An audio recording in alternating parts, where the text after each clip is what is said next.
মাটি আমার, এই মাটি আওয়ামী লীগের, এই মাটি বঙ্গবন্ধুর, এই মাটির জন্য শেখ হাসিনা বাংলাদেশের 54,000 বর্গ মাইলের 1 ইঞ্চি মাটি বিএনপি জামাতকে আমরা দেব না, দেব না, দেব না। रुको जरा सबर करो।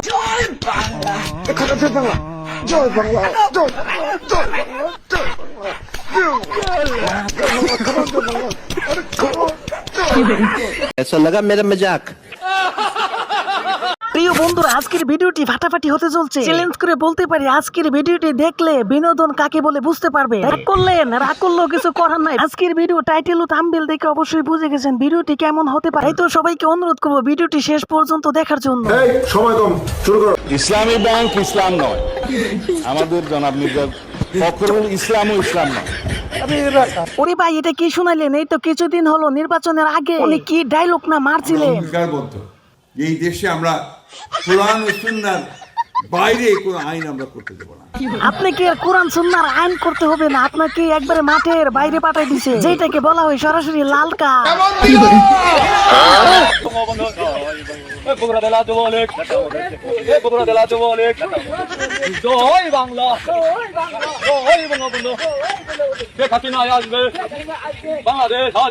বাপরে, এত বড় শহরে আন্দোলন করতেছেন, আসলে হাসু আপা দেখলে নাইসা থাকতে পারবে না। হাসু আপা আসবে, বাংলাদেশ আসবে, তবে আপনাদের রাস্তা দেখা যাইব না।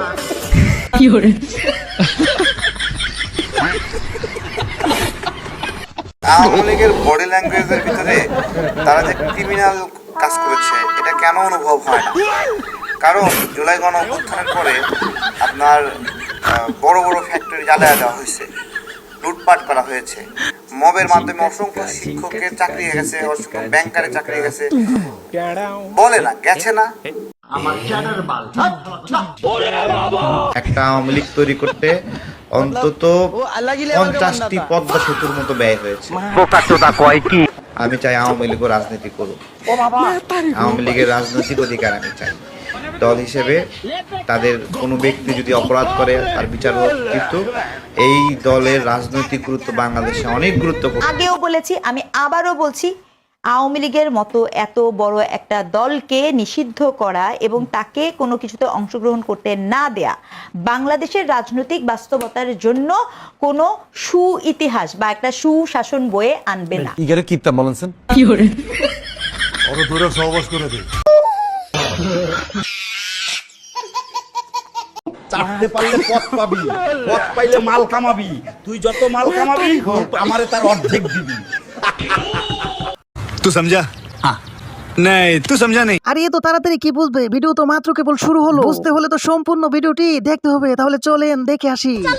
আওয়ামী লীগ তো রাজনৈতিক ভাবে সাংবিধানিক ভাবে নিষিদ্ধটা করেছে কে জানি না, অন্তর্বর্তী সরকার। ও আচ্ছা, আওয়ামী লীগের রাষ্ট্রপতি তার সিদ্ধান্তে এই নির্বাহী আদেশে যেটা নিষিদ্ধ হয়েছে, এটা কিন্তু বিএনপি করে নাই। এই লোকটার মধ্যে করতে কিছুই বুঝতে পারেন নাই। লোকটা কি আসলে দালালি করে না টাকার জন্য বিক্রি হয়ে যায়, এইটাই বুঝি না। বিদ্যুতের দাম সমন্বয়ের কথা বলে 12% বাড়িয়ে দিয়েছে। এই সরকার যে একটা ডাকাত সরকার, একটা চোর সরকার, একটা নির্লজ্জ সরকার। अभी मैं गाली नहीं दे सकता। नहीं गाली नहीं दे। फैमिली देखती है, वरना मैं ऐसे गाली दूं, ऐसे गाली दूं ना, जिंदगी भर याद रखें ये बड़े।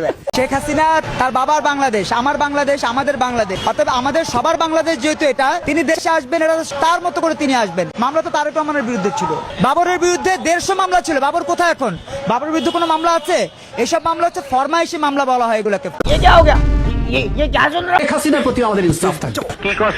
শেখ হাসিনা যদি আসে বাংলাদেশে ফেরত, তাকে কোনো এক্সট্রা জুডিশিয়াল কিছু আমরা আসলে করব। এই যে ভাই, এতদিন একটা ভালো কথা কইছেন, ইনসাফ করেন। ইনসাফ করতে করতে আপনার যদি আব্বা থাকে তাহলে আম্মা বানাই দিলেন।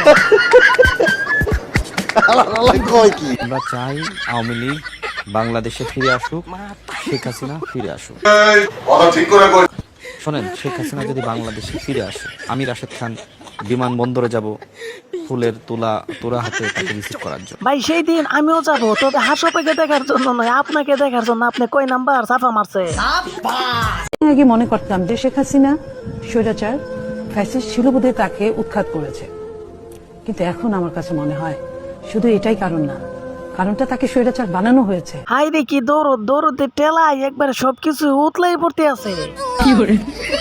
তবে ভাই আমি নিশ্চিত করে বলতে পারি হাসো আপা আইলে এই বেডিরে মাথায় করে রাখবো। কেন আজকে অনেকে বলছে যে আওয়ামী লীগই ভালো ছিল, কেন বলছে? আপনাদের কারণে। আর বাংলাদেশে একটা বিশাল জনগোষ্ঠী দালাল আছে, ঘরে ঘরে দালাল। এই দালালটা হলো বাংলাদেশের সবচেয়ে বড় শত্রু, ইন্ডিয়ান। আমি বিএনপি থেকে অপসারিত হয়ে একজন মুক্তিযোদ্ধা আপনাদের সাথে যুক্তদান করেছে আমরা জানি, কিন্তু আমাদের পুরো দলটার প্রতিষ্ঠাতাই তো মুক্তিযোদ্ধা। চলেন তো একটু ভবিষ্যতের কাউকা কাকার কথা সত্যি না মিথ্যে একটু যাই না আসি। মশিরমান জাদিমিয়াকে তাদেরকে দুই পাশে বাসায় রহমান যারা দল গঠন করে সরকার চালান নাই, আমি আপনাদের একটা তালিকা দিই। যদি আজকে বিএনপির বোন এবং বাইরে এখন বড় বড় রাজাকারের জামাত, এই জন্যই ভবিষ্যতের কাউকা কাকাকে মানুষ এইভাবে বাস দেয়।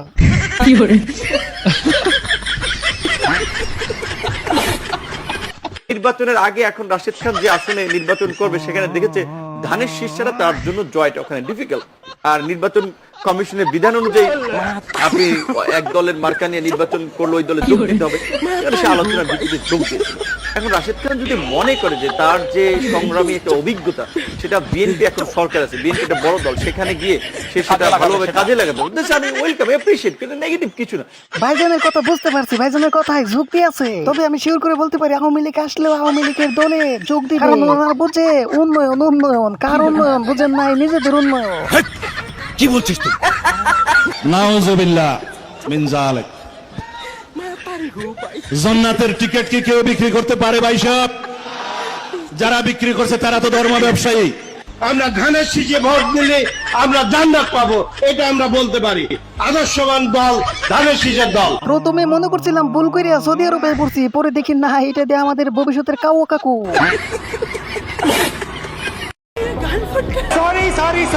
দেড় সালা নিলাম নেবো কে লেগাইছিলেন লন্ডন করে আসলেন আমি ভালো আসছিলাম আকাম শুরু করলাম। তোমার টাকা কইছে জাগাতের টাকা নিয়ে ঈদ করণের লাগে আমরা টাকা পাইলাম না, একটা জাগাতের টাকা কই। আমার ওনারে সার্কাস মনে হয়, তারেক রহমান সার্কাস দেখাইতে আসছে, ব্রিটিশের সার্কাস নিয়ে আসছে না, আর বাঙালি এটি খায় না, বুঝেন নাই? আমরা বাঙালি, আমি জানি বাঙালির অনন্য। শেখ হাসিনার 12 হাত কাপুরি যখন বাঙালিদের বুঝাইতে পারে নাই, আর ওনার ব্রিটিশ কতটুকু বুঝাইবো, এটাই উনি চিন্তা করেন।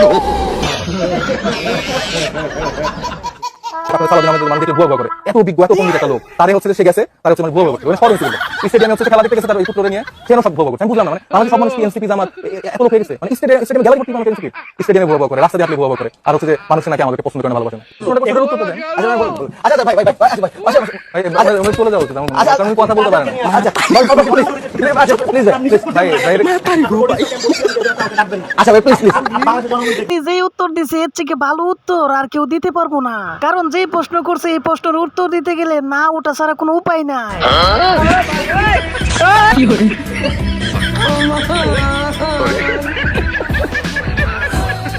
প্রথম বাংলাদেশ আন্তর্জাতিক কোনো কম্পিটিশনে গোল্ড মেডেল অর্জন করেছে, এটার জন্য অবশ্যই আমরা গর্বিত হই, আমাদের গর্বে বুকটা ভরে যায়। গর্ব মায়ের গর্ভবতী সন্তান। তবে বন্ধুরা আজকের জন্য এই পর্যন্তই, দেখা হবে আবার অন্য কোনো ভিডিওতে। Bye bye, tata, Gaya.